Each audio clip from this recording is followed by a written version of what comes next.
Assalamualaikum warahmatullahi wabarakatuh.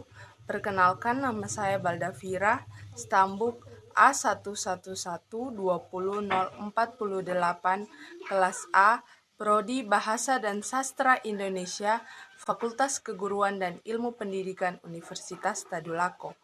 Dalam video kali ini, saya akan memberikan komentar menyangkut artikel yang berjudul Pembelajaran Prosa Fiksi Realistik dalam menumbuhkan karakter siswa. Menyiapkan generasi penerus bangsa dengan karakter yang kuat menjadi sangat penting pada abad ini. Karakter yang kita kenal sebagai sifat atau watak individu pada perkembangannya dapat dibentuk melalui proses pendidikan. Pendidikan tidak hanya ilmu pengetahuan, tetapi moral baik dan buruk yang perlu diketahui oleh siswa. Dalam pembelajaran bahasa Indonesia di sekolah dasar, prosa fiksi merupakan salah satu jenis sastra yang terintegrasi dengan mata pelajaran bahasa Indonesia. Dalam hal ini, prosa fiksi dapat menjadi media penyampaian pesan moral kepada siswa melalui karakter tokoh-tokohnya.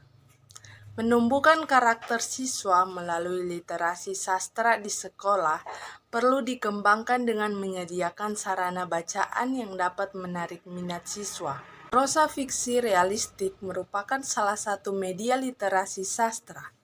Cerita yang termaksud jenis prosa fiksi realistik ini bertujuan untuk menyampaikan pesan yang mengandung nilai-nilai kehidupan yang logis, berkaitan dengan etika, moral, religius, dan nilai-nilai lainnya.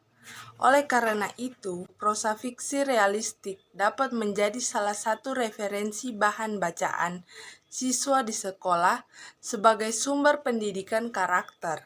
Melalui bacaan ini, siswa dapat belajar mengenai etika, moral, dan kehidupan keagamaan dengan lebih real. Pembelajaran dan sastra merupakan dua hal yang tidak dapat dipisahkan, karena sastra dalam pembelajaran bahasa Indonesia dapat menjadi sumber pendidikan karakter. Sastra adalah karya lisan atau tulisan yang memiliki berbagai ciri keunggulan seperti keorisinilan, keartistikan, keindahan dalam puisi, dan ungkapannya.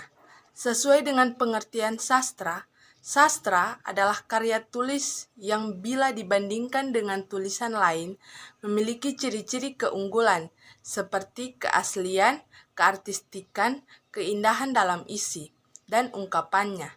Berdasarkan hal tersebut, maka karya sastra dapat menjadi sarana dalam penyampaian pesan moral kepada pembaca.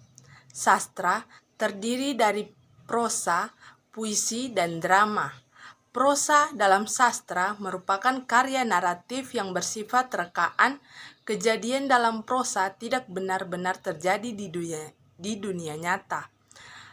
Tokoh maupun latar bersifat imajiner atau hasil imajinasi pengarang. Jenis kedua yaitu puisi. Puisi adalah bentuk karya sastra yang indah dan penuh makna. Puisi terikat oleh irama dan rima, sedangkan drama adalah seni cerita melalui percakapan dan akting tokoh.